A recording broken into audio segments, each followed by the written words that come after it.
नमस्कार दोस्तों। दोस्तों, अलग-अलग राज्यों से 5 आतंकवादी गिरफ्तार किए जा चुके हैं। ये पाँचों आतंकवादी आईसिस से संबंधित है और पाकिस्तान से ऑपरेट होते हैं। अब इन आतंकवादियों से ये जानकारी मिली है कि आतंकवादी खिलाफत का मॉड्यूल है, उस पे काम कर रहे हैं और उसके तहत ये यहाँ पे लोगों को इकट्ठा करेंगे, बाद में किसी जगह पे कब्जा करके वहाँ से जिहाद शुरू कर देंगे। तो दोस्तों, आपको याद होगा हमने हमारे 21 अगस्त के वीडियो में इस बात पे पूरी तरह से खुलासा किया है।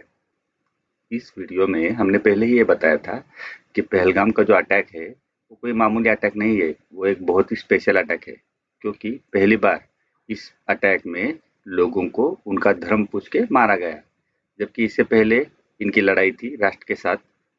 अब उन्होंने ये सिग्नल दे दिया है कि हमारी लड़ाई अब राष्ट्र के साथ नहीं है, हमारी लड़ाई अब सिर्फ हिंदुओं के साथ है और इसी को कहते हैं गजवाए हिंद। तो गजवाए हिंद का सिग्नल तो उन्होंने दे दिया था। अब ये जो आतंकवादी पकड़े गए, ये है उसकी दूसरी कड़ी। मतलब ऐसा नहीं है कि आतंकवादी सिर्फ पाकिस्तान से ही आते हैं। यहाँ हमारे देश में भी इनके बहुत सारे ग्रुप बने हुए हैं और वो सक्रिय है। और ये ग्रुप जो है वो अलग-अलग राज्यों में है, छोटे-छोटे ग्रुप्स है। लेकिन इन ग्रुप्स में आपस में कोई कम्युनिकेशन या कनेक्शन पूरी तरह से नहीं है। इसकी वजह है क्योंकि अलग-अलग देशों से, अलग-अलग संस्थाओं से पैसे लेके ये अलग-अलग ग्रुप बने हुए हैं, जिसकी वजह से इनमें कोई कोऑर्डिनेशन ज़्यादा है नहीं। अब पाकिस्तान ये चाहता है, मतलब पाकिस्तान चाहता है, इसका मतलब ये है कि पाकिस्तान का बाप जो है अमेरिका, वो यह चाहता है और पाकिस्तान करवा रहा है।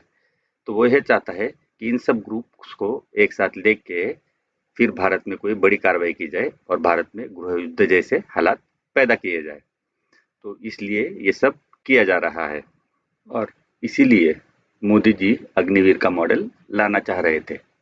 देखिए, हमको ये समझना है कि ऐसे बहुत सारे ग्रुप अभी भी हमारे देश में सक्रिय है और हमको उसके लिए तैयार रहना पड़ेगा। अगली खबर तो बहुत ही इंटरेस्टिंग है। एससीओ में जो मुख्य 3 देश है वो है रशिया, चाइना और भारत। अब इन तीनों में भी सबसे प्रभावशाली देश है वो है हमारा भारत। अब मैं ऐसा क्यों कह रहा हूँ? आपको अगर समझना है तो यहीं डिस्क्रिप्शन में हमने लिंक दी हुई है हमारे एक वीडियो की, वो आप देख लीजिए। आप पूरी तरह समझ जाएंगे कि क्यों हम ऐसा कह रहे हैं कि भारत सबसे प्रभावशाली देश है, भारत सबसे महत्वपूर्ण देश है आज की तारीख में। तो वीडियो आप ज़रूर देख लीजिए, उसमें बहुत सी और भी इंटरेस्टिंग जानकारियाँ हैं, जैसे कि ट्रेड डील जिसकी आजकल बहुत चर्चा चल रही है। ये ट्रेड डील आखिर है क्या? वास्तव में ये ट्रेड डील है क्या? इसके बारे में भी इस वीडियो में पूरे विस्तार से चर्चा की गई है। एससीओ के देशों ने मिलके एक रीजनल एंटी टेररिस्ट स्क्वाड बनाया हुआ है, जिसका काम है कि हमारे रीजन में जो भी टेररिस्ट गतिविधियां चल रही है उसके खिलाफ लड़ना और उसको कंट्रोल करना। अब सबसे इम्पोर्टेंट बात और सबसे इंटरेस्टिंग बात यह है इसमें कि इन सब देशों ने मिलके इस स्क्वाड का हेड बनाया है पाकिस्तान को। अब है ना इंटरेस्टिंग बात? अब आप लोग कहोगे ये क्या मजाक है भाई? पाकिस्तान जो है वो खुद ही आतंकियों का पालन करता है। अब उसके हाथ में ही एंटी टेररिस्ट स्क्वाड की कमान दे देंगे तो क्या आतंकवादी मारेगा वो और क्या कार्रवाई करेगा? सबसे बड़े आतंकी देश को आतंक के विरोध में लड़ाई का मुखिया बना देंगे तो आतंकवाद कैसे खत्म कर पाएंगे? और भारत क्या कर रहा है वहां पे? उसने कुछ एक्शन क्यों नहीं लिया इस बारे में? तो दोस्तों, आपको अगर लग रहा है कि बुरी खबर है तो एक्चुअल में ये बुरी नहीं, बहुत अच्छी खबर है। हमारे देश के लिए ये बहुत ही अच्छी खबर है। वो कैसे, ये आपको समझाते चलिए। जैसे कि हमने अपने पहले वीडियो में ही बताया था कि एससीओ की जो मीटिंग है, जिसमें मोदी, जिनपिंग और पुतिन मिले हैं, तो वह मीटिंग बहुत ही महत्वपूर्ण है। बहुत ही महत्वपूर्ण है इसलिए क्योंकि इस मीटिंग में देश के लिए और दुनिया के लिए सबसे बड़े-बड़े महत्वपूर्ण फैसले लिए गए हैं। वो अभी तो गुप्त है, हमको पता नहीं है, लेकिन जिस दिन ये फैसले सामने आ जाएंगे उस दिन पूरी दुनिया मान जाएगी कि इस मीटिंग में बहुत ही बड़े-बड़े फैसले लिए गए थे। अब ये फैसले क्या है? इन फैसलों में ये डिसाइड किया गया है कि दुनिया भर में जो चल रहा है वो किस तरह से चलेगा, कौन सा देश क्या करेगा, कौन से देश का क्या होगा और कौन से देश में किस देश का प्रभाव रहेगा। तो ये सब यहाँ पे तय हो चुका है, जिसके चलते चाइना नेपाल से निकल चुका है, भूटान और बांग्लादेश को भूल चुका है, मालदीव श्रीलंका से दूर हो रहा है और अब बात होगी तिब्बत और अक्साई चीन पे उनके साथ। तो जिस दिन ये बातें कंप्लीट हो जाएंगी, बातचीत के जरिए इसका हल निकल जाएगा, उस दिन और कुछ अच्छी खबरें आपको मिल सकती है। इसके बदले में चाइना को क्या मिलेगा? चाइना को मिलेगा ताइवान।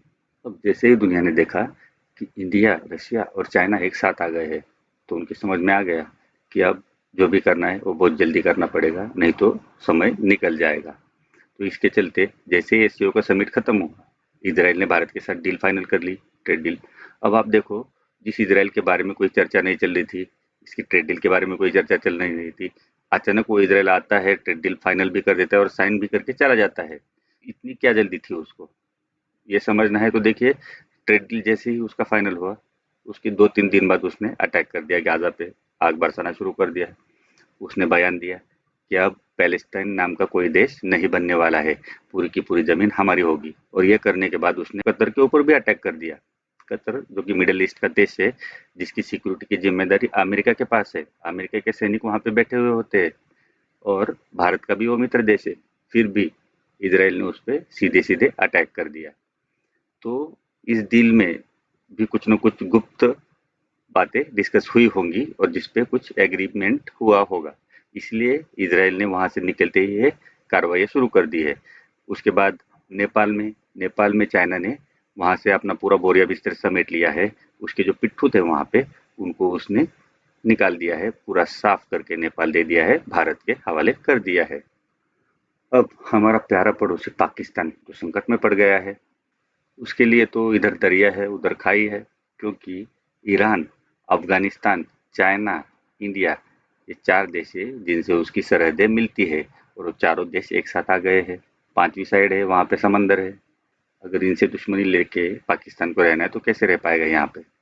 और उसको सपोर्ट करने के लिए चाइना, वो भी तैयार नहीं है। अब बात करते हैं यूरोप की। यूरोप की हालत पहले से ही खराब है, वो तो आईसीयू में पड़ा हुआ है। मिडल ईस्ट, वो तो भारत के साथ है। अब आखिर में बचता है अमेरिका। तो अमेरिका रास्ते पे आ चुका है, उसके पास खुद के लिए कुछ नहीं है, वो इसको क्या देगा? ये जो बातें मैं बोल रहा हूँ यूरोप के, अमेरिका के बारे में, जियोपॉलिटिक्स के बारे में, इस पे आपको अगर ज़्यादा जानकारी चाहिए तो मैं आपसे रिक्वेस्ट करता हूँ, आप डॉक्टर अंकित शाह की वीडियो प्लीज़ देख लीजिए। उसकी डिस्क्रिप्शन में मैं लिंक डाल देता हूँ। उनके वीडियो देखोगे तो आपको सब समझ में आ जाएगा। उन्होंने बहुत ही अच्छी तरह से इस बात को समझाया है। अगर मोदी जी नहीं चाहते तो पाकिस्तान इस स्क्वाड का अध्यक्ष नहीं बन सकता था। आप एक बात समझो, मोदी जी हमेशा शिवाजी महाराज का उल्लेख करते हैं। उन्होंने बहुत बारीकी से महाराज को पढ़ा है और उनकी नीतियाँ भी बहुत अच्छे से समझी है, जिनको वो समय-समय पे इस्तेमाल भी करते हैं। तो दोस्तों, जब औरंगज़ेब दक्कन में उतरा था, तो शिवाजी महाराज ने आदिल शाह और कुतुब शाह के पास संदेश भेजा था। उन्होंने ये कहा था, दक्षिणियांची सत्ता दक्षिणियांच्या हाती राहावी। मतलब दक्कन की जो सत्ता है वो दक्षिणवासियों के ही पास रहनी चाहिए। तो उन्होंने इन दोनों के साथ हाथ मिला लिया और उनके साथ युति कर ली। तीनों एक दूसरे के दुश्मन थे और उन्होंने ये तय किया कि पहले हम इस बाहरी दुश्मन औरंगजेब जो है उससे निपटेंगे और बाद में आपसी दुश्मनी को देखा जाएगा। आज औरंगजेब की जगह पे है अमेरिका और वेस्ट, और ये दोनों मिलके पीछे पड़े हैं एशिया के। इसलिए एससीओ समिट में पाकिस्तान को मोदी जी, पुतिन और जिनपिंग तीनों ने मिलके अच्छे से घुट्टी पिलाई है।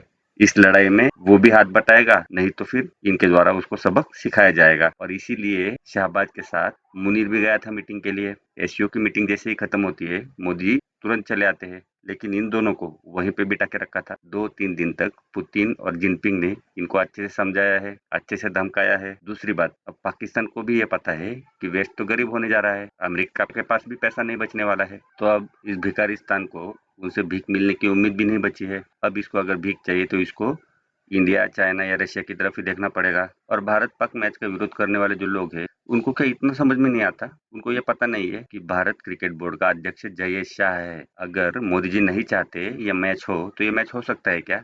अब देखिए, इस प्लान के तहत पाकिस्तान को एंटी टेररिस्ट स्क्वाड का हेड बनाया गया है। अब आतंकी तो उसी के पास है, तो हम क्यों हमारे जवान वहां पे भेजे मरवाने के लिए, शहीद करवाने के लिए? हम क्यों हमारी गोलियां वेस्ट करें? आतंकी पाले उसने, तो उनको खत्म करने का काम भी इसी को दिया गया है, जो कि वो आसानी से कर सकता है, क्योंकि हमारे आर्मी को उसके देश में जाना मतलब एक देश की आर्मी दूसरे देश की भूमि में जाके कार्रवाई करेगी, ये तो एक प्रकार से आक्रमण ही समझा जाएगा। एक देश की आर्मी को दूसरे देश में आतंकवादियों को मारना है तो उसको इस देश पे आक्रमण करना पड़ेगा। इससे अच्छा तो यह है कि जो वो देश जिसके अंदर आतंकी है वो खुद ही कार्रवाई करे।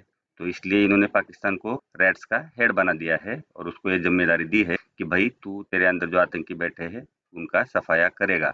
अब पाकिस्तान ये प्रोपेगेंडा करेगा कि भाई हमको इतना महत्व दिया गया है, हमको रैट्स का अध्यक्ष बनाया गया है, एंटी टेरर स्क्वाड का हमको अध्यक्ष बनाया गया है, तो अब हमारी भी जिम्मेदारी बनती है कि हम इन आतंकवादियों पे कुछ कार्रवाई करें। उसके साथ वो यह भी प्रोपेगेंडा करेगा कि भारत के साथ संबंध सुधर रहे हैं और इसीलिए उसको ये मैच दिया गया है। दोस्तों देखिए, भारत, चीन और खुद पाकिस्तान ये सभी आतंकवाद से बहुत ज्यादा परेशान है। अब इसके बदले में पाकिस्तान को क्या मिलेगा? तो देखिए, पाकिस्तान में जो बलोच विद्रोही है या टीटीपी है, इन्होंने पाक सरकार का जीना हराम करके रखा हुआ है। अब क्या होगा, पाकिस्तान जब आतंकियों के खिलाफ कार्रवाई शुरू करेगा तो इस काम में पाकिस्तान को आतंकियों का भारी विरोध का सामना करना पड़ सकता है, क्योंकि उसकी खराब नीतियों के चलते वहां पहले से ही बहुत सारे संगठन बन चुके हैं और वो मजबूती के साथ खड़े हैं।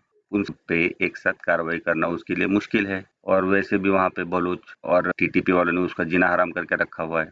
तो अब भारत सरकार अफगान सरकार के द्वारा टीटीपी विद्रोही है और बीएलए वाले बलोच विद्रोही है, उनके साथ पाकिस्तान का कुछ समझौता करा देगी ताकि पाकिस्तान को उस फ्रंट पे कुछ राहत मिले और उसकी आर्मी बाकियों का सफाया करने के अभियान में पूरी ताकत के साथ जुट सकती है। तो मैं आप सब लोगों को यह कहना चाहता हूँ कि जो भारत और पाकिस्तान का क्रिकेट मैच हुआ है या रेड्स की जो अध्यक्षता पाकिस्तान को दी गई है, ये दोनों भी चीजें एक नीति के तहत की गई है और आपको ये समझना पड़ेगा, मैचेस और भी ज्यादा खेले जाएंगे और भी मैचेस खेले जाएंगे, संबंध धीरे धीरे सुधारने की तरफ भी जाएंगे और इस सब का कारण है कि हमको पाकिस्तान से जो पीओके लेना है वो कम से कम विरोध में हमको उनसे लेना है। और दोस्तों, जैसे कि हमने पहले वीडियो में भी बताया था कि 2 अक्टूबर से लेके 5 नवंबर तक भारत की आर्मी की बहुत ही तगड़े तगड़े एक्शन सामने आने वाले हैं। उसका खुलासा हम अगले वीडियो में करेंगे, तो आप जरूर देखिए हमारा अगला वीडियो। अब पाकिस्तान समझ गया है कि अब इन सब की बातें उसको माननी ही पड़ेगी, कुछ न कुछ बात तो माननी ही पड़ेगी, नहीं तो उसका सर्वाइवल मुश्किल है।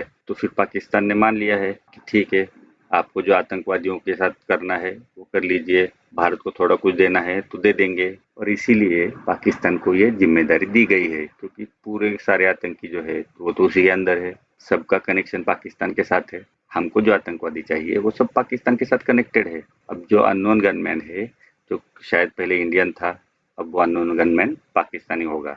अब ये खुद मारेंगे उनको, ये खुद उनको पकड़ेंगे, खुद उनको सजाएं देंगे। हाँ, हो सकता है इस काम में अगर जरूरत पड़ी तो भारत, चाइना की सेना वहां जाके उनकी मदद कर सकती है। शांति सेना की तरह हम हमारी कुछ आर्मी वहां पे आतंकवाद के खिलाफ लड़ने के लिए भेज सकते हैं। और उसके बाद हो सकता है कि वापस आते समय हमारे आर्मी की गाड़ियां खराब हो जाए पीओके में और वो वहीं बच जाए। मतलब होने को तो कुछ भी हो सकता है।